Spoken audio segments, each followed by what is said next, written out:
How's everybody doing? Today I thought I'd go over a few pickups from the Twin City Sports Collectors Club show last weekend and a few antique pickups in between. Start off with this one. This is from the club show.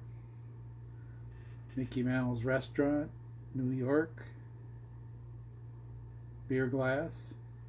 And what's cool about this one is it's the 20th anniversary of his restaurant.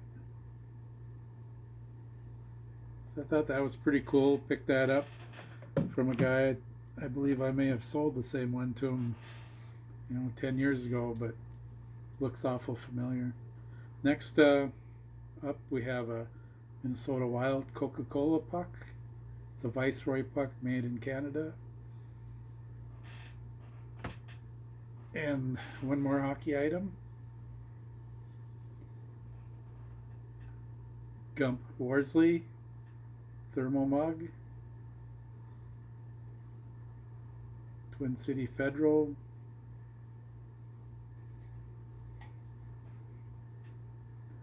I believe there's a set of 12 different players. I think Gumper might be the most desirable.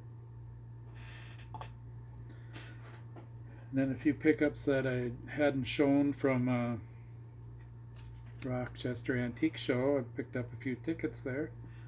Here's a 1961 Green Bay versus the New York Giants. And these two teams would play again in the NFL Championship at the end of December. This one's really hard to see. It's a 1940 Rose Bowl ticket stub. You can see a few palm trees. And that was USC. And I can't remember the other team right out. And here's the next one up is Columbia versus Cornell. 1944.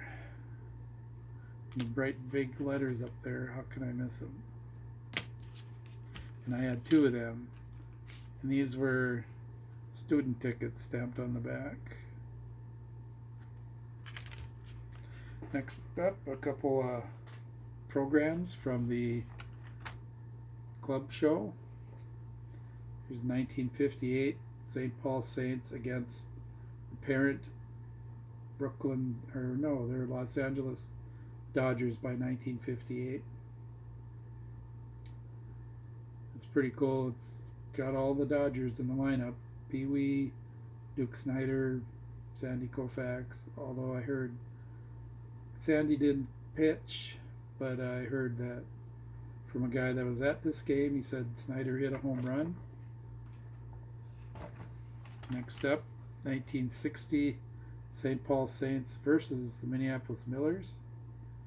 And the Millers had a player by the name of Kali Yastrzemski, who's on their roster in this program. They're both unscored. They both have Peter's Wieners advertisements on the back cover. And I did send my Peter's Wieners Harmon Killebrew in to get slabbed. And we'll go through a few more things here. There's a Patty Berg Wheaties card. The reason I bought this is because it's got blue borders. If you're buying these as an investment, I would recommend the blue borders. If you're buying them to collect, it depends if you like the blue borders or the white borders. Because the white border is the end of the card. The blue borders are extra blue that was in between the different cards. And yes, I did get an exhibit I needed, Lou Burdette, and it's the 1963 stat back. So now I'm down. I have another one coming from eBay. I bought the Choo Choo Coleman stat back, and by coincidence that one signed too, and that'll be coming in a mail probably by the end of the week. Here's the sports cards for collectors. Babe Ruth. Not a lot of value. I paid $5 for it. It's from the like 1969. It's postcard back. And you can read in the middle there, if I can get it to focus. I don't think I can, so we'll set it to the side. But it's a, if you want a Babe Ruth card, vintage, 1969 era, $5 will get you that one. Next up we have it's around early 70s Frank Robinson LA Dodgers postcard. It's a Dexter press. You can see on the back.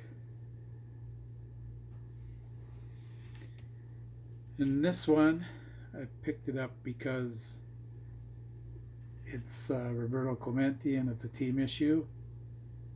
The autograph, however, is secretarial. So I just bought it for the card. If I ever sell it, it's going to say secretarial autograph. It's not a real autograph. I paid $20 for it. I'm not expecting, just this card worth $20, maybe $40. Just to have the card, the autograph is just like having a card with writing on it. And did pick up a box of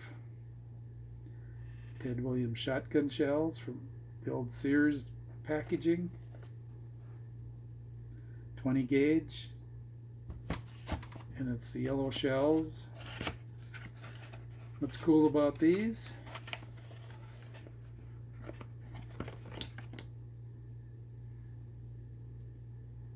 You can see Ted's signature on the side of the shell.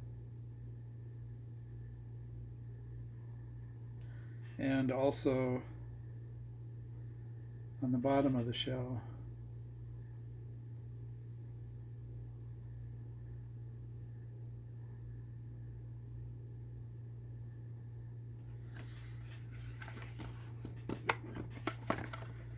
Just a few things that I picked up recently, and just thought I'd show them, see if you guys liked them. That's about all I have for today. Thank you, and hope everybody has a great week.